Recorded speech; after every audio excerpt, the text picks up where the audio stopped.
Very beautiful place. ఇది Chinnaram friends. చిన్నారంలో enter అయినాం. ఇదేనండి కొడకంచి. అప్పుడు వేరే దారి వెళ్ళిపోయినాం. దాటి కొడకంచి ఎంటర్ అయినాం. ఆదినారాయణ స్వామి టెంపుల్.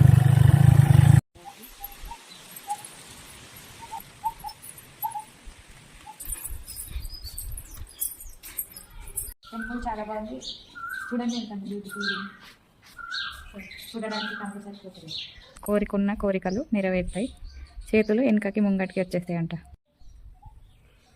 చూడండి 2 రూపీస్ కాయిన్ ఎట్లా నిలబడ్డది. ఇది దేవుడు మహిమ. ఆటోమేటిక్ ఏర్పడిన కోనేరు. చేపలు చూడండి, ఇంకా కోనేరులో చేపలు ఉన్నాయి. Black colour. ఆడ కూర్చుంటే అన్నీ వస్తాయి కాళ్ళు.